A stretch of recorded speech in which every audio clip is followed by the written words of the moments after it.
asalaamaaleykum mbokk yi safo seetaan Guédiawaye TV dal leen ak jàmm foofu ci département Guédiawaye foo sànni mbatt mu tage tembe ci stade Ndiarème comité Mandiack di mouvement terre ànd ak seen présidente boobee ñu gën ko xam ci Florence Mendy mu fas yéene sargal son excellence président Macky Sall ak maire commune ba Racine Talla ak njiital piment boobee ñu Moussa Sow ñu fas yéene sargal loole duñ def lu dul teewlu kàddu yu fa jotul russi ci micro Abdou GTV mañ fa teewaloon.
Kii mooy monsieur Johnny Ba.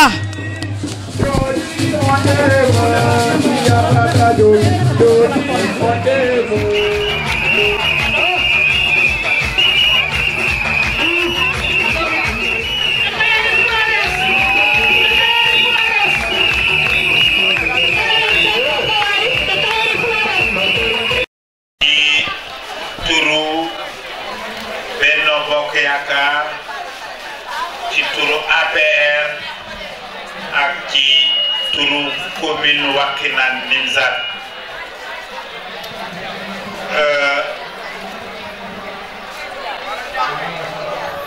dama ñëw wuy si teraanga bi nga xam ni moom la defal ñu ko defal ma ko parce que am sa manifestation ne da ngay sargal président de la république réalisation yi mu def nga ne man maa koy présider te it ne père Moussa Sow Walalde amal Sénégal njëriñ amal askan wi njëriñ ma xam ko bu baax a baax Flores xam nga ni dans 1 heure incha allah parce que sama bagage mu ngi ci sama oto xam nga ni depuis 11 heures ñu ngi réunion coordination comité électoral Benno Bokk Yaakaar ma ne dama fiy jaar pour sargal la manit wax na leen lii nga def lancement la rek te incha allah bu rabbi je m'engage ici à te dire de prendre l'initiative d'organiser durant la campagne une très grande manifestation te loolu man maa la ko wax te man maa la ko autorisé te incha allahu rabbi lépp liñ ci war a def aw ma sa fay parce que vous êtes une personne engagée te soo gisee nit taxawal communauté mooy nit ku bëgg boppam nit buy tiitaroo communauté mooy nit ku bëgg boppam ñun nag ñu ngi lay dénk sunu bopp parce que ñun la yàlla def ñun ñooy président comité électoral coordonnateur comité électoral bu Wakhinane Nimzatt pour l'élection du candidat Amadou Ba au premier tour am ci yéen nag yaakaar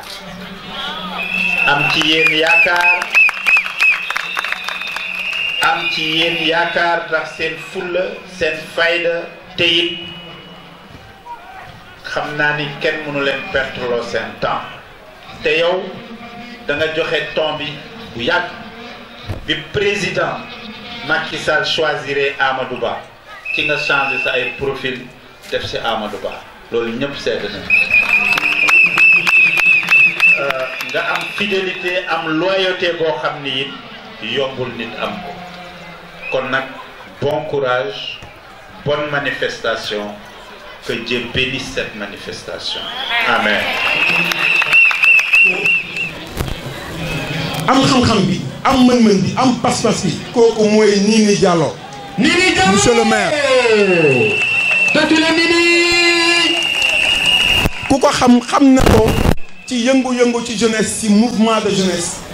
ba muy nekk xale ba léegi mu ngi ci. ba léegi fu mu toll nii mu ngi ci. mu ngi accompagner les associations mu ngi accompagner la jeunesse comme Nini soo toogee fii war na la Racine tu la tegee fii xam na lu tax mu tànn parce que vous le méritez amplement. waaw la responsable des femmes mooy catholique au niveau du département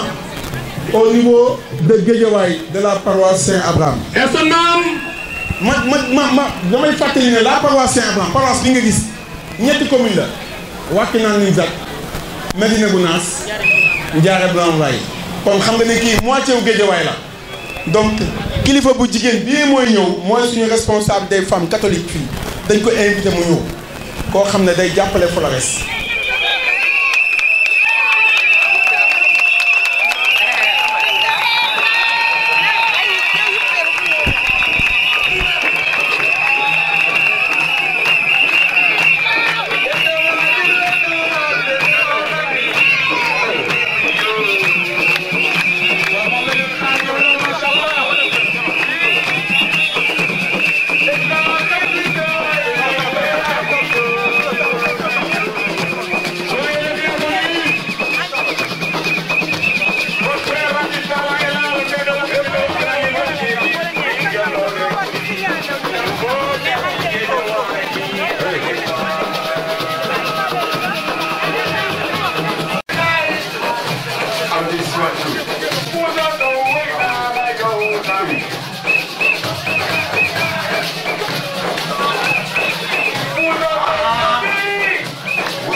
politique ici à Wakhinane Nimzatt loolu yàlla dogal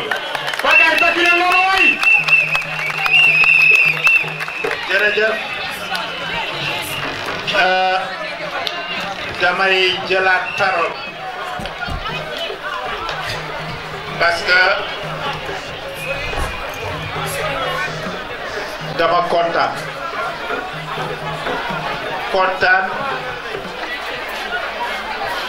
ci Flores li nga def dama la woo ma ne gis naa photo bi gis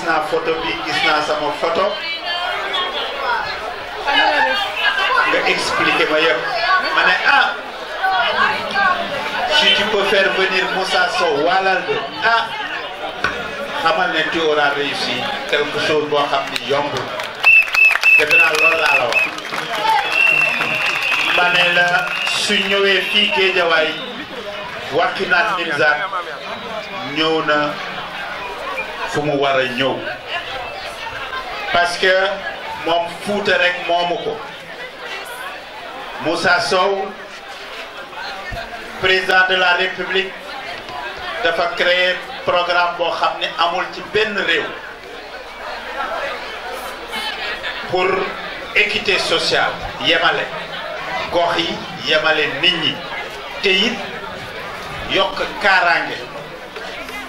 muy ci wàllum sécurité muy ci wàllum santé et cetera tuddee ko PUMA frontière u Sénégal yépp dëkk yi nekk ci frontière bi muy dëkk yu mag muy ay capitale régionale départementale bu yu ndaw séq yenn ak yeneen réew yi mu ne il faut ñu yokk kaaraange gi mais yokk kaaraange mooy it ñi fa dëkk bu leen kenn fàtte ci mbirum école bu leen kenn fàtte ci mbirum santé moo tax nga gis muy indi ay ambulance di tabax ay école di tabax aussi ay postes de gendarmerie parfois des postes de police loolu mooy PUMA dafa jar sénégalais yi comprendre loolu bu baax a baax a baax nga am initiative bu rafet bi monsieur Sow bi mu tegee programme am moom TER mouvement dafa ne Racine mooy le parrain éternel te bopp léegi taxawaay bu rafet la taxawaayu fulla te déclarer aussi que man président de la République la doon jàppale Macky Sall depuis toujours communauté bi ñu ngi nit ko waxul ni rek damay mobiliser sama communauté pour des raisons psycho-affectives mais dama leen di mobiliser également pour des objectifs politiques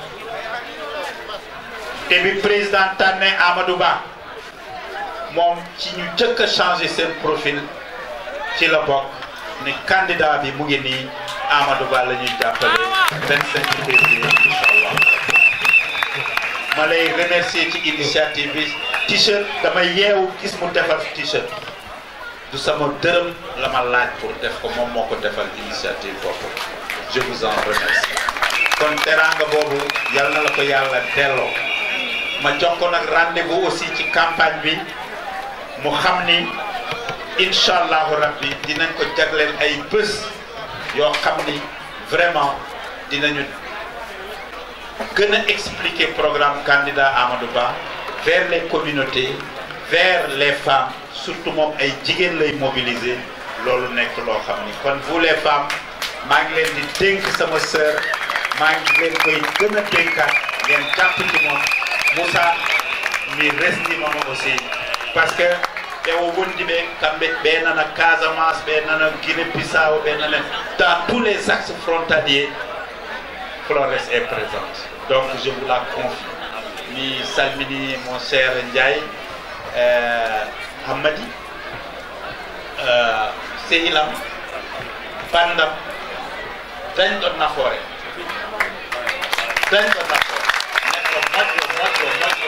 moƴƴo machallah mo tampinani hay goto conseil municipal de Camara mi salmini ɗum a jarama vraiment Moussa musimi tan que je suis obligé yaade kono adjoint maire nan ɗo monsieur Nini Diallo ma jooɗo place am adjoint ɗi goɗɗiɗi Khafor en Modou Mamoun en eɓena ngara a jarama bisimilla ma merci. Merci beaucoup. Merci monsieur le maire Racine Talla, le maire des maires.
léegi nag dañoo bëggoon vraiment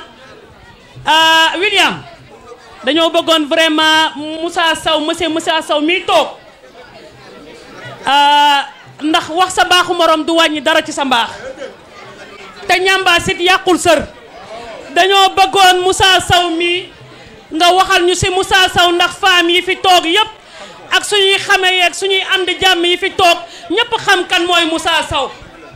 ndax gannaaw bukki mbaar te moom moo waral bis bii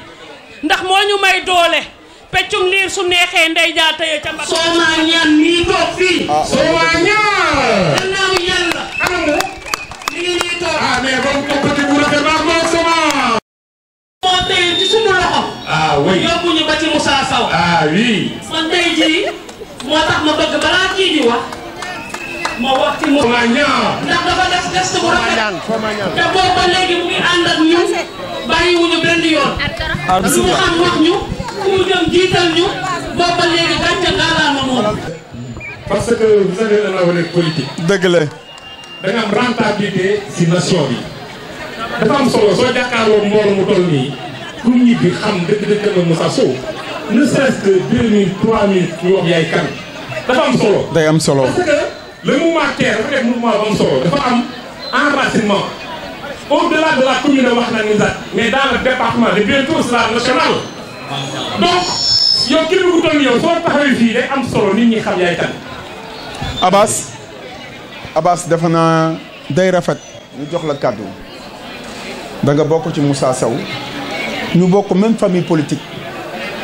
la muy liggéey moom la Macky bëgg la muy liggéey moom la APR bëgg moom muy liggéey loolu mooy jëmal askan bi kanam. ni moom moo di Moussa Sow. macha allah am na beneen.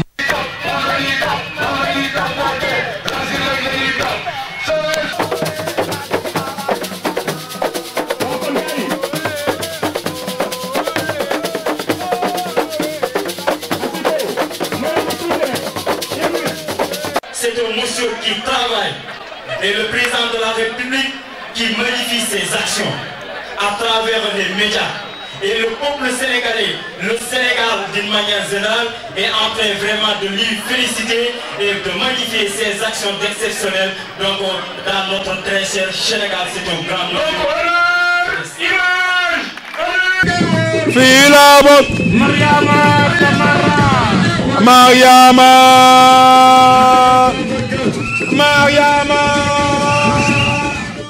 auzu billahi mina sheytaani rajim bismillahi rahmaani rahim maa ngi nuyu mbooloo mi fi teew yépp di commencer nuyoo bi ci monsieur le maire Racine Talla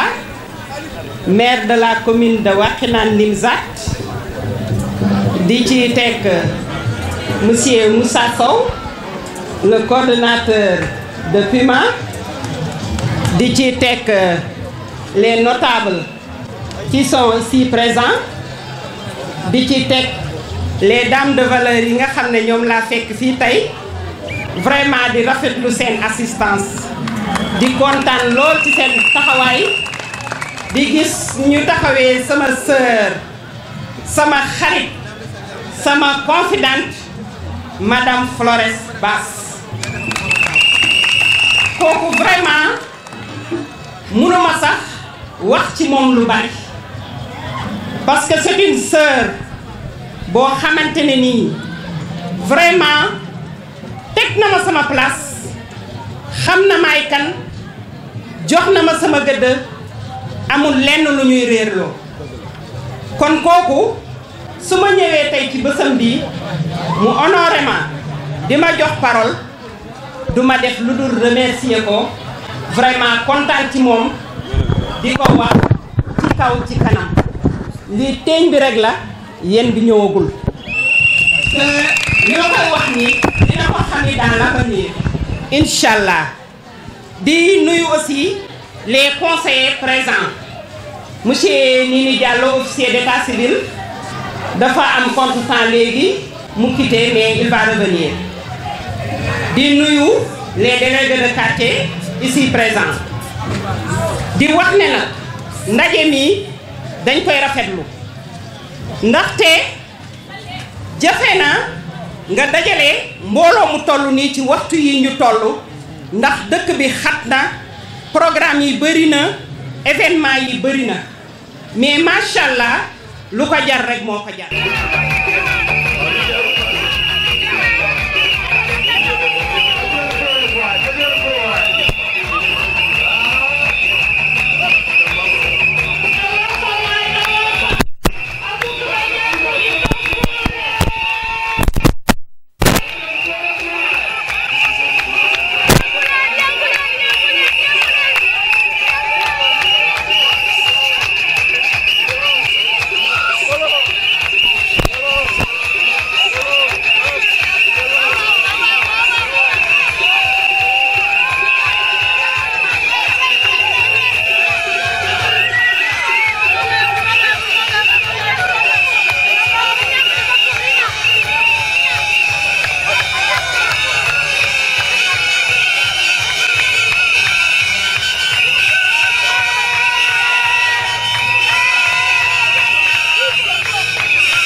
Merci beaucoup.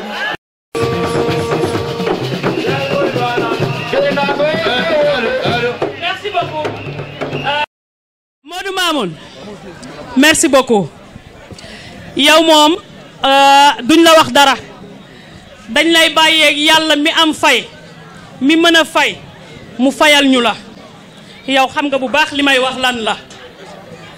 xam nga fi may waxee xam nga li may wax lan la bu baax bi dama leen di wax toujours ci sunu tuuti rek ci sunu mouvement muy TER di leen wax ne TER tous pour l'émergence républicaine maanaam émergence ñun ñëpp xam nañ ñu luy émergence. émergence mooy suqaliku développement l'autonomisation de la femme bu nekk ca la ngay yëngu ca jaayum caaf ba ca crème ba ngay defar nga mën cee autonome ba mën cee yor sa njaboot yor ci sa kër ndax jigéen ñi dañ koy wax toujours ñoom ñooy pilier wu kër yi ñoom ñooy épine dorsale kër yi suñ fa nekkul kër yi dara du dem tous pour l'émergence républicaine waxuñu bu ñu jëlee républicaine bañ a jël pour la république c'est parce que républicaine dafa doon loo xam ne am na ñu ma ko gën a xam waaye dama ciy wax tuuti rek dafa doon loo xam ne dafa large ndax quand tu es républicaine maanaam da ngay xam ne mbir mi yow kenn boolew la ci da nga cee bokk luñ la boole ak li nga bokk du benn luñ la boole da ngay xaar ñu laaj la ñu ñëw woo la pour nga ñëw dugal ci sa loxo waaye loo bokk foo tollu da nga ciy dugal sa loxo tàccu leen loolu waay waaw loolu mooy TER nag biñ ko sosee ak léegi mu am 6 ans ci biir 6 ans yooyu macha allah ñu ànd ak suñu coordonnatrice Flores Mendy madame Bass boobu ba léegi dara ñaawul ci biir loolu yéen a ngi gis femmes yi toog nii ku nekk ak musóoram ay mbootaay lañu ba ñu gisee mouvement bi ñu sos ko boobu ba léegi ñu gis ci seen bopp gis ni mouvement bi di doxee ñu daal ne ah yéen kat kon jar ngeen a àndal ñoom itamit ñu daal di ñuy fekk si ci biir TER ñu daal di ñuy fekk si ci biir TER ma bëggoon rek ngeen may ma tuuti ma woo présidente mbootaay yooyu ndax kat say nawle suñu toogee te yow nga jiite mbooloo ñu woo la nga taxaw jàkkaarloog ñoom dafay neex lool ci xol du dëgg léegi nag ngeen may ma tuuti rek ma wax ci présidente mbootaay yi ay turu njaago la nag FNA Christine Bolimbe Christine Bolimbe EFATA seen présidente Christine Bolimbe Kamelar Véronique Bass taxawel ni Kamelar Véronique Bass Balay Kapool ba Joopi Marie Christine Mendy Dieu notre secours Christine Bass Sainte Thérèse Marie-Rose Mendy Sopp Marie Rosalie Dior Blay Mandiakou Viviane Bass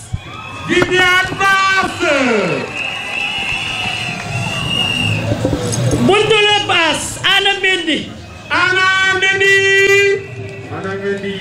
Ella Les Dames Mendez Angélique Lopi Anna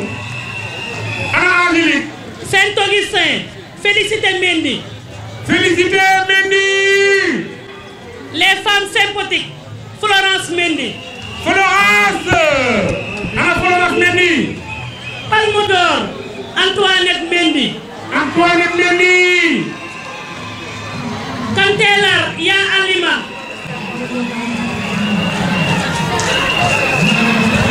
Pape vient de faire son entrée. Monsieur Pape est là. Kantelar Pape moom ci pare la bokk de machallah. mais Pape jàmbaar ba ko yéegal ba ko ñëwaat de parti président est-ce que ñi toogee ni du ngeen leen toogee ni ñi place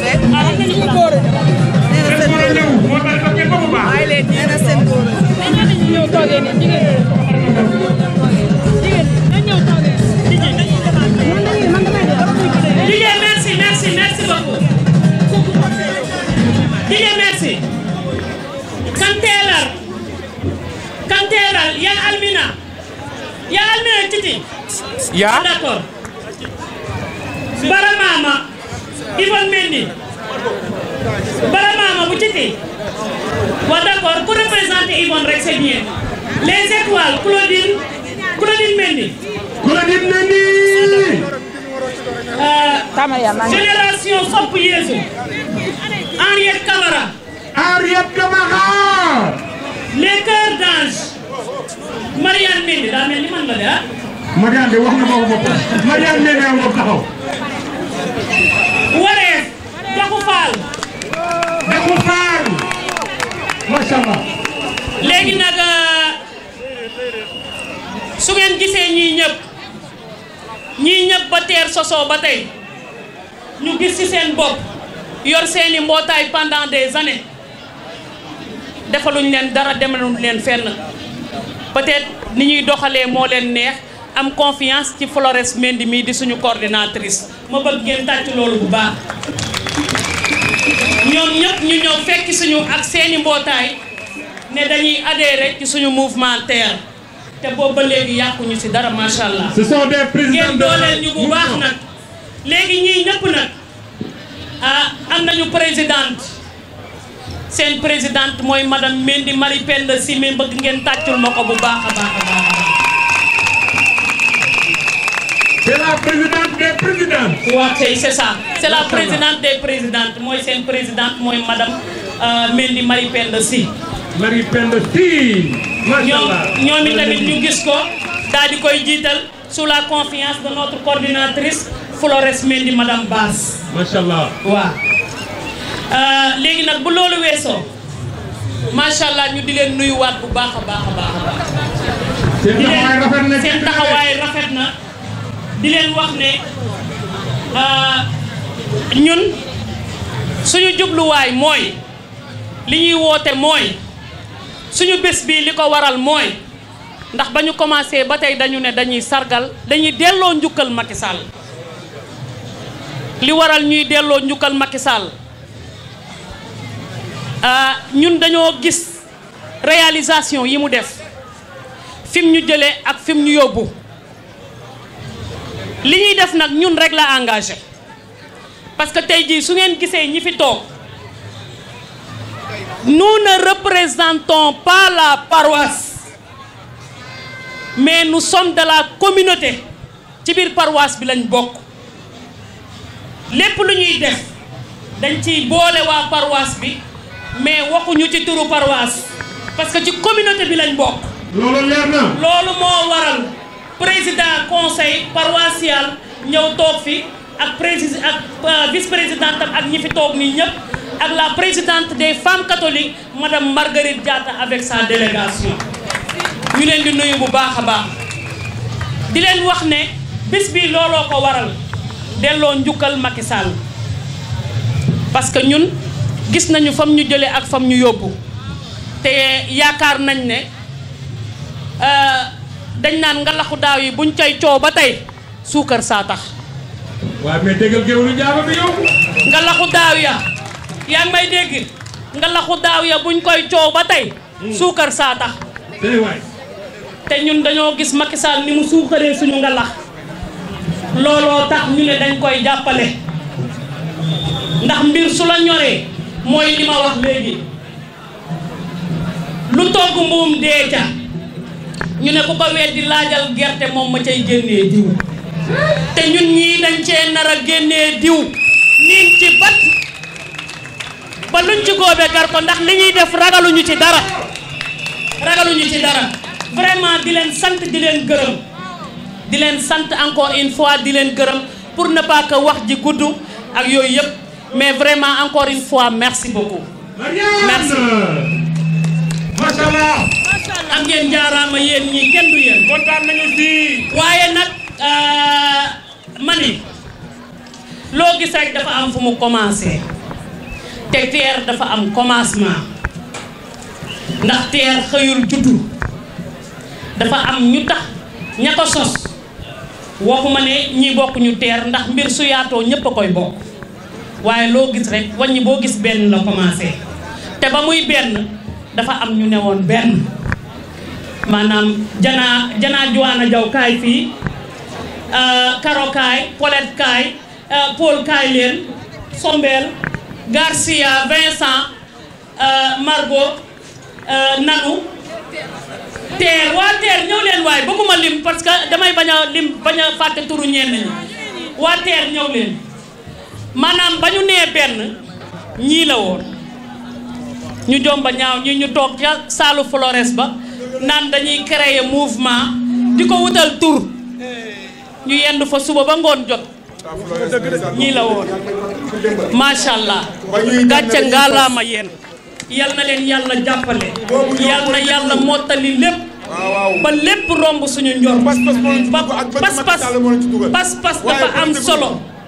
merci beaucoup William continuer ba ñuy dugg du politique moo leen ci dugal pas-pas ak bëgg Macky Sall moo leen ci dugal am fu mu leen toll ba ñu tàmbalee dafa am ku ñu seeti golf lañ ko seeti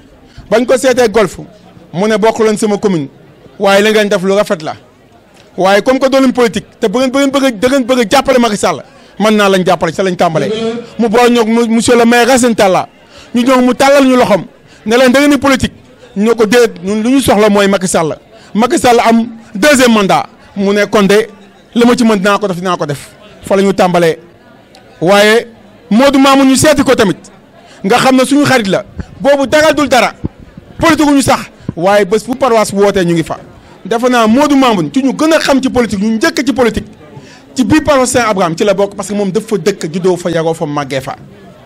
il faut qu'on le rappelle c'est très important moo tax ñu koy remercier di ko sant ci ko Modou Mamoun Ngom mën ko seede mais le maire Racine Talla mën ko seede preuve mooy dafa waroon dem voyage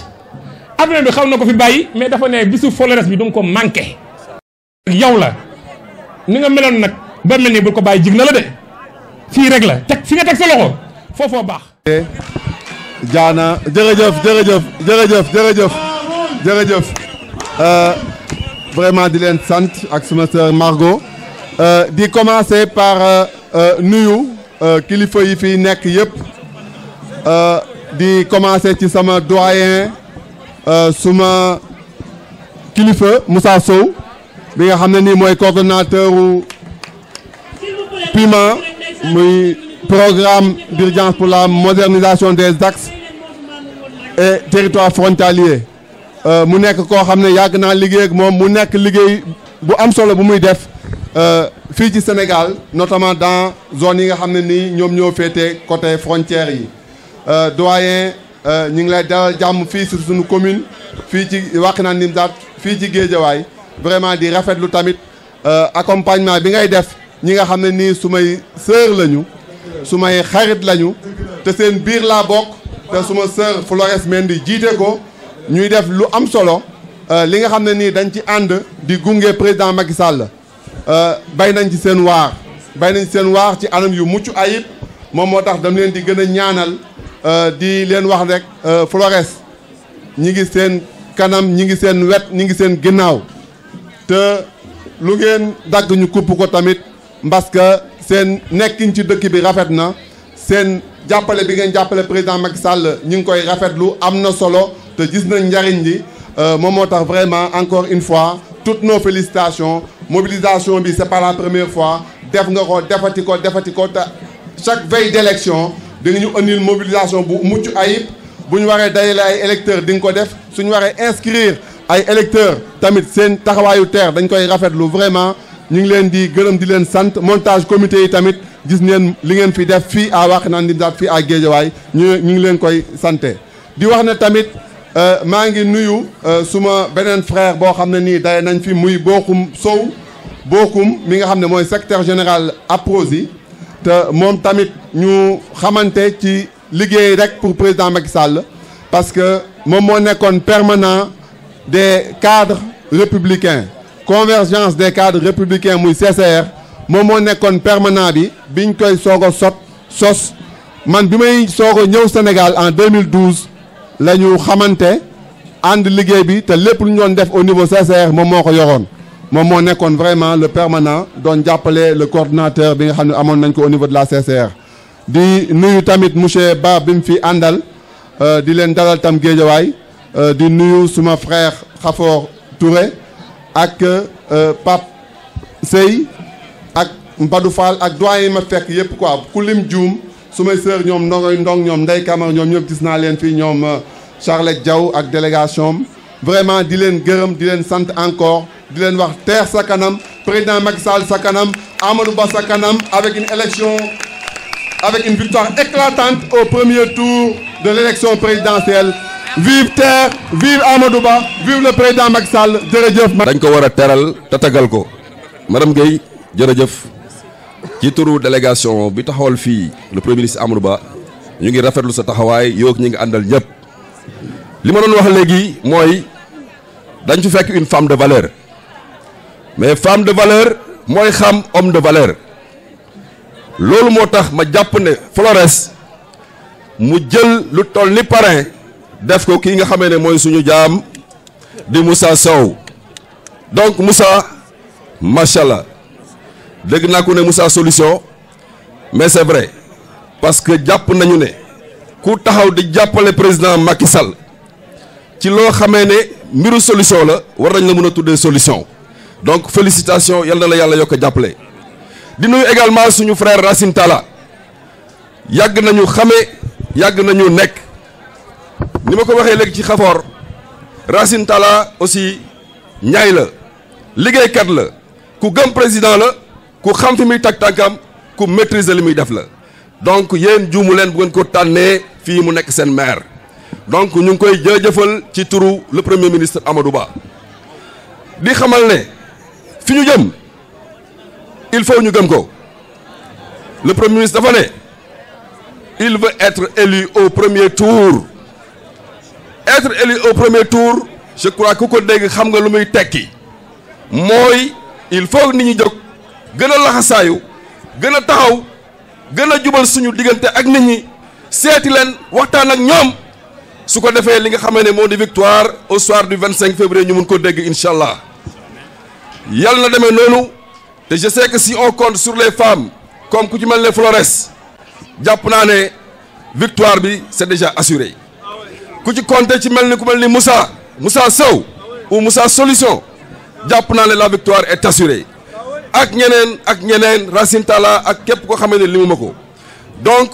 le premier ministre xëy na calendrier dafa xat mu nga ba fu sori nekk ci liggéey bu mel nii ngeen xam ne xelam ak xolam ak xalaatam mu ngi fii te lépp lu xew fii mu ngi koy yëg fa nga xamee ne fa la nekk mu ngi leen di sant mu ngi leen di gërëm mu ngi leen di encourager mu ngi ubbi loxoom ubbi bureau ubbeeku pour que nit ñi mën a ñëw ku soxla wax ak moom su ko defee li nga xamee ne moom la ñu namm ci Sénégal ñu mun ko am au soir du 25 février maa ngi gërëm ñëpp di sant ñëpp. macha allah ah monsieur Pape Seye yemul foofu mais Pape est-ce que du am ñaareelu njaago affaire bi leeratul de am nga ko ba pare waaw mais photo bi kañ la yow ma gars yi xool leen photo bi waaye Pape Seye est là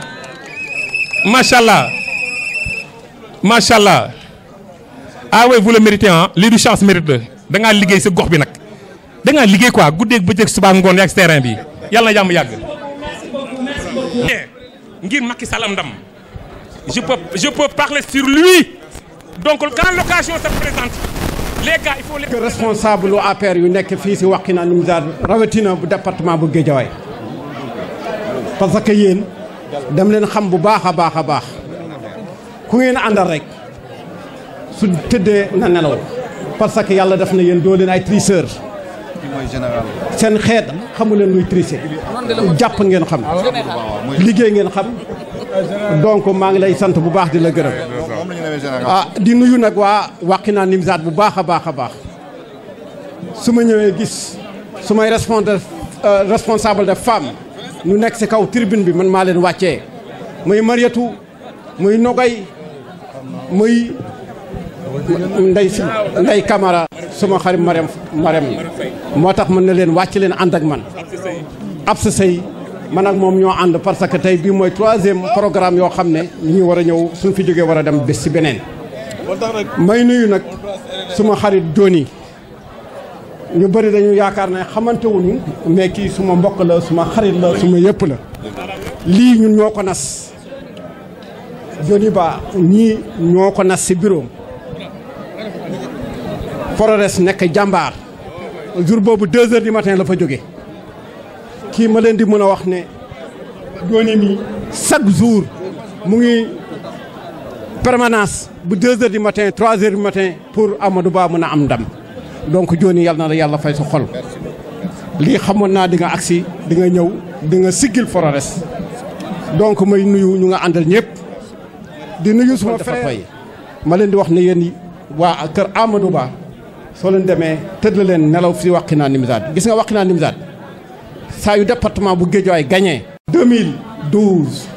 2000 voix la ñu gagné ñooyu 2000 voix yooyu ñoo mottali yeneen communes yi pour nu mën a jàll donc Aline Dia mu ngi nii suma seede la moo yor woon PV donc ma leen di wax ne rek Wakhinane Nimzatt lu mu jël musul perte man de mënuma xool fu nu perte élection amul présidentielle bi mooy 3e fois mais musul perte élection te incha allah fu mu doon jaar lay jaar incha allah rabbi jour le 24 février incha allah rabbi au premier tour Amadou Ba dina génn incha allah rabbi. maa ngi nuyu ñi ma fi fekk ñëpp responsable yi ñoom ñëpp maa ngi leen di nuyu Flores maa ngi lay nuyu di nuyu Kaw Soma di nuyu tous les responsables qui sont là au nom de Aïssata Biliba madame PM madame Ba ñoo ngi ñëw ànd ak sunu délégation ànd ak Khady secrétaire ak sunu délégation bi ñu àndal yëpp ñu ngi leen di nuyu di leen sant di leen gërëm ci journée bi vraiment journée bu am fayda la di nuyu tonton Joni monsieur Moussa Sow ñu ngi leen di nuyu ci accueil bi vraiment kontaan nañ trop ci accueil bi te am nañ confiance ci yéen xam naa ne moom fii dinañ fi am dara inchallah ndax Flores keroog ba ñuy gisee kër ga Aïssatou Biliba Adja Aïssatou Biliba recevoir leen foofu mu nekkoon journée bu am fayda te vraiment bi ngeen ñëwee naxu leen ñu nga jiite sa délégation ànd ak Kaw Soma ñëw wax ñu wax bu set wicc nopp yi ko war a dégg nañ ko te tey jii firndeel nga ko ndax liñ fi fekk doy nañu Flores xam naa ne boobu ba léegi yaa ngi ci terrain bi ak sa équipe ak ñi nga àndal vraiment kontaan nañu ñu ngi leen di ñaan au 24 février 2024 25 février 2024 bu kenn traîné kër ga toog naan ndékkee gu ma wala añu gu ma jóg leen jox ko Amadou Ba président Amadou Ba victoire bi mu mérito ñu jox ko ba mu mat sëkk ndax victoire bi daf ko mérito muy sunu président de la république muy président Macky Sall ngaare lam tooro bur gédé lii yëpp yow la ndax keroog ba ñëpp di xaar ngay wax ne da ngay def 2e quinquennat ñii naan 3e mandat ku nekk di wax lu nekk ci yow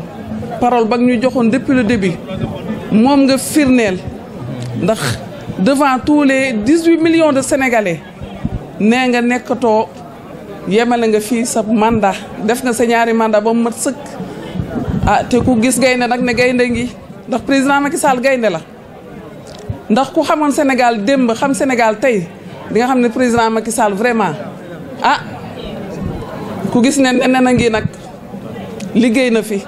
te il a fait un bon choix sunu choix mooy président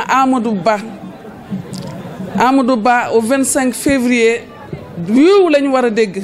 ndax Sénégal dañu soxla continuité dañu soxla renouveau dañu soxla vraiment président bu mel ni président Amadou Ba ak vraiment di gërëm sunu première dame muy Adja Marème Faye Sall di gërëm sunu président future première dame Aïssatou Biliba vraiment di ko sant di ko gërëm ndax social bi mu nekkee ñun dañoo fier fii taxaw fii pour représenter. purement développement purement sécurité parce que purement sécurité purement en train de construire des brigades de gendarmerie au niveau du Sénégal purement santé purement en train de construire des postes de santé des ambulances machallah mais Moussa photo bi kañ la grand mais grand photo bi kañ la mais photo bi rafet na delloo njukkal son excellence Macky Sall avec Moussa Sow donc lii tax mooy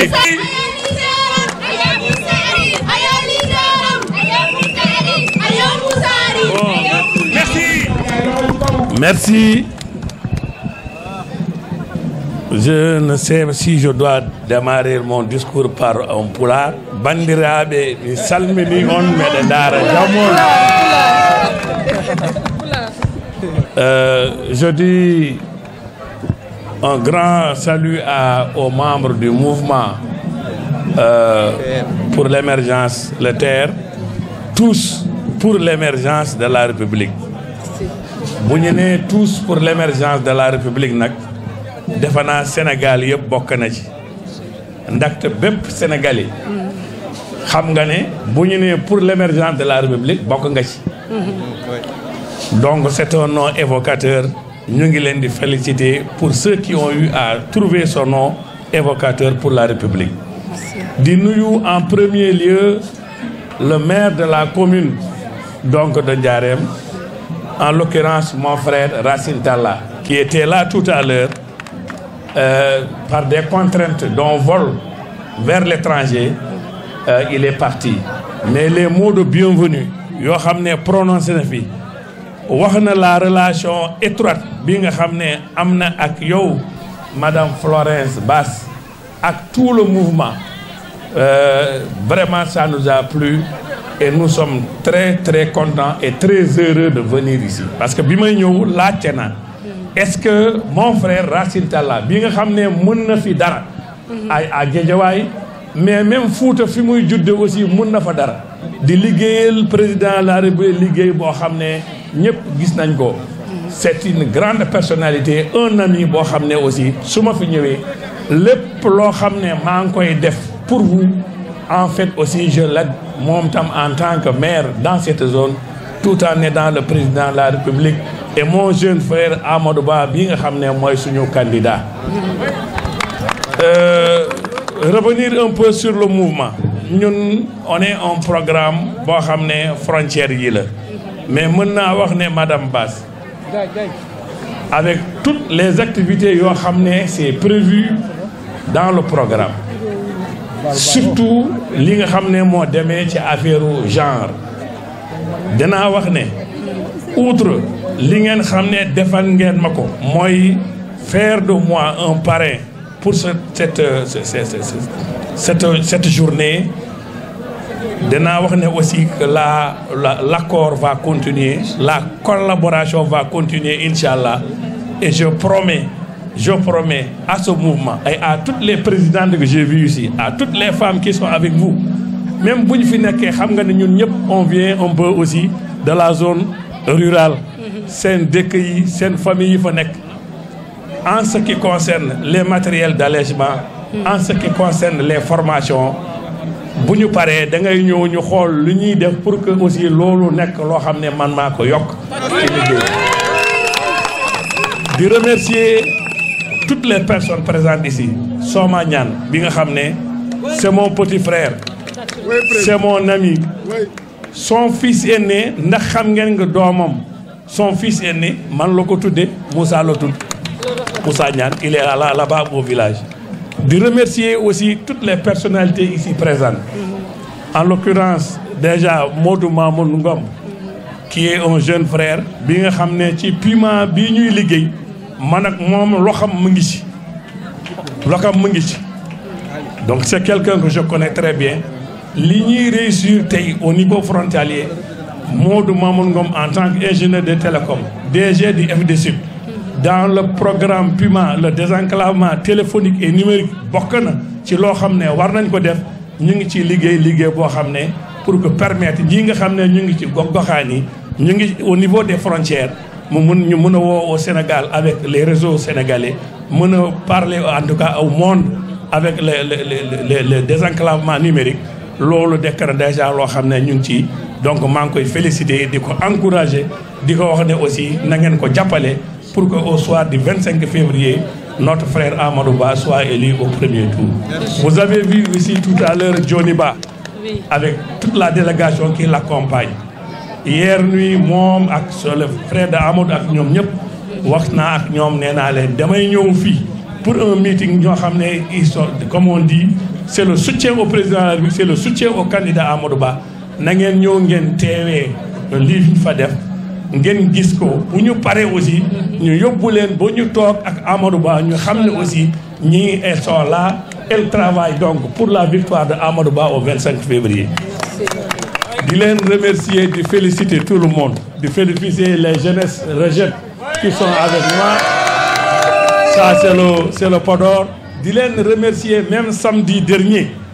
avec l'événement qui a eu lieu à l'arène nationale. Tout le monde s'est mobilisé. Il est mobilisé. Dans tous les cas, partenariat d'Igente, Terre avec Moussa Sow, c'est un partenariat, Inch'Allah, qui va aller de l'avant. De la encourager, de la féliciter. Mangilen de nous, de l'ensemble, bien sûr, à la Jaramanda. Et son amour, notre secours est dans le Seigneur. Amen. Le ciel et la terre. Amen. Allez, DJ. Amen. Que la gloire soit rendue au Père, au Fils et au Saint-Esprit. Comme il était au commencement, maintenant et toujours, pour les siècles des siècles. Amen. Et di wax rek jërëjëf. Je peux dire que tout cela c'est pour la gloire de Dieu. Mënuñu tey lu dul sant Yàlla ndax bés bu ne ci loolu lañ dëkk ndax lii yëpp c'est la main puissante de Dieu ndax doomu aadama lu mu mën rek Yàlla la te loolu lu ko may loolu ngëm la kon lii tey du man Yàlla rek moo mën tey lu mu bëgg lool la kon dañu koy sant saay su ne waxtu wu ne ak fu ne ñëw bésub tey di bés bu rëy ci ñun di bés bu màgg ci ñun ndax lu ni mel mun naa wax ne bu fi amee it gëñ na fi moo tax ma ne après avoir rendu grâce à Dieu on peut dire que tout est pour sa gloire ginnaaw buñ ko sante di dalal gan yépp di leen gërëm bu baax au nom du maire Racine Talla mi dalal ay ganam bàyyi fi ay koloreem bàyyi fi ay doomam bàyyi fi ay rakkam mun nañu wax lépp mën na le maire Mamoun le coordonnateur Sada les conseillers et conseillères ici présents les délégués de quartier les directeurs généraux les imams les bajenu gox et toute la communauté ici présente musulmane et catholique. Au nom de notre parrain, Moussa Sow, jërëjëf. Au nom de notre marraine, Madame Biliba,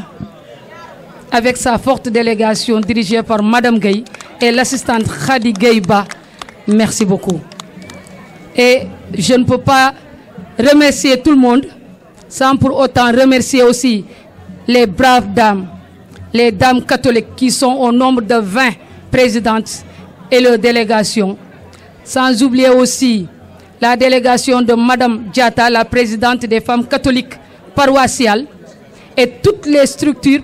paroissiales ici présentes. Donc, ñu ngi leen di jaajëfal di leen wax ne kàddu gi du bari ñun ñëpp xam nañ lu ñu fi dajale te leen rek la mooy comment faire pour que qu'au soir du 25 février 2024 qu'on dise nous tous vive le président Macky Sall et vive le Sénégal, vive notre futur président Amadou Ba. ndax tey kookoo tax ci turu Macky Sall mi ñuy delloo njukkal ci lu mu def ñun catholique de dañ cee gis suñu bopp ndax bañ demee bi yoon dem suñu sanctuaire ba nga xamante ne keroog bañ fa ñëwee dañoo ne pareeguñu dañoo yéemu ndax la fa nekk rek doy nañu kon bu ñu nee pareegul kon kooku laaj na foo toll di ko gërëm ndax néegu yàlla boo amee ku la ko tabaxal kooku wàccoo na ak yow leneen lum la may da cee dooleeku ndax yàlla rek a jara tabaxal néeg te kon ku ko jox loolu ndax askan wi di ko gërëm di ko tagas di ko kañ kooku matal na léppam kon jërëjëf président Macky Sall jokkoo jël a jaaraama obrigado baran président Macky Sall.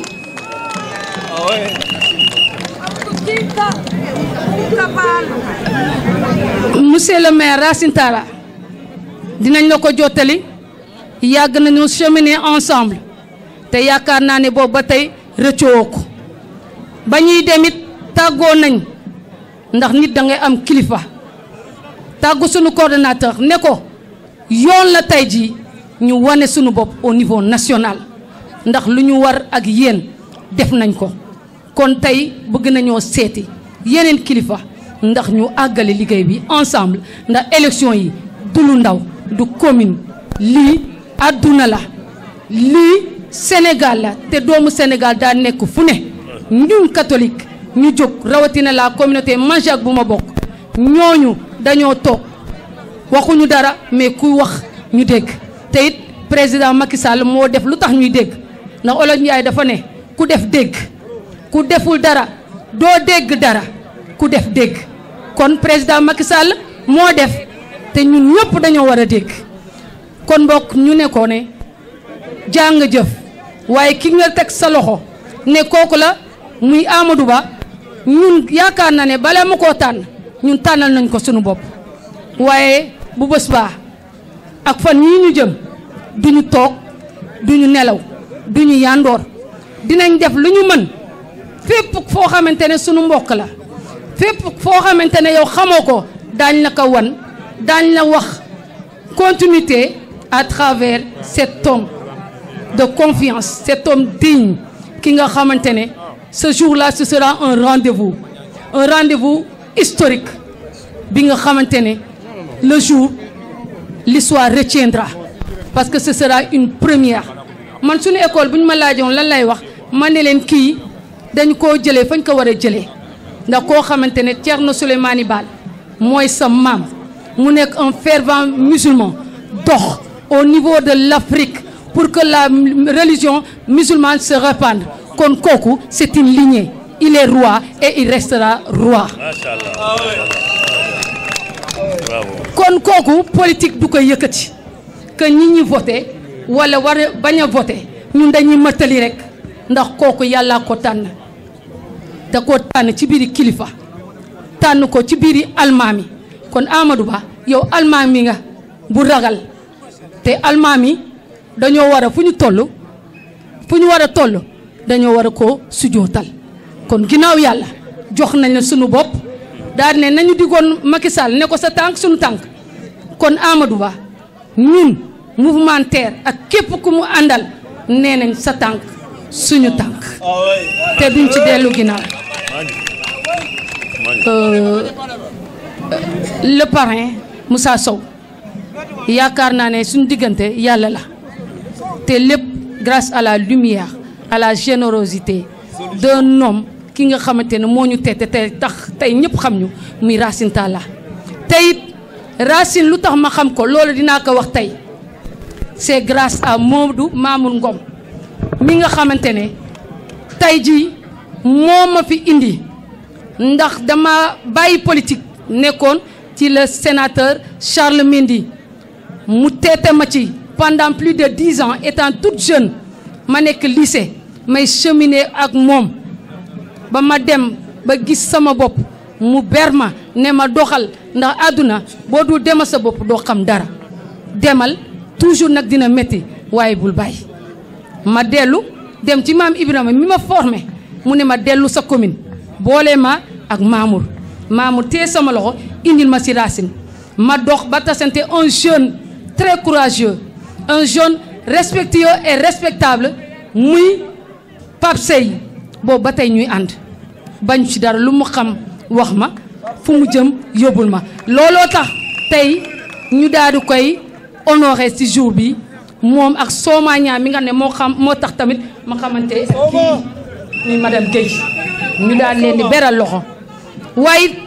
bésu tey kaw Moussa Arona la Arona faw ma sant ko devant vous ndax it kaw Soma bu defee Arona daa mëtali moo téetànk moo ma yóbbu ba say bureau moo ma booleeg yow moo tax ma ne leen lépp yàlla la ndax doomu aadama xamut te it nit da ngay liggéey waaye doo xam foo jëm waaye du ñu noppee liggéey du ñu noppee gërëm yàlla di leen wax ne soo demee nga ne sunu marraine madame Biliba bii ñu ko jox lii ce sera pour l'éternité duñu moom bu dellul ginnaaw duñu dellu ginnaaw ndax ñun benn kàddu rek la ñu am bu ñu xasee wax devant tout le monde dañuy gore ba dee rek conseiller yi sama ginnaaw ak conseiller xam na ci dara coordonnateur xam na ci dara kon bu ñu élargir au niveau national Moussa Sow sunu parrain la au niveau national madame Biriba sunu marraine la au niveau communal nag ñoo moom sunu maire Racine Talla kooku c'est le maire de la commune c'est notre frère c'est notre oncle c'est notre confident kon maa ngi gërëm yëpp di wax ne la communauté catholique on est là j'ai toujours l'habitude de dire que nous sommes le sel du monde nous sommes la lumière du monde nous sommes le peuple élu de Dieu fu ñu bokkul du neex te fu ñu bokk chance la fu ñu bokk chance la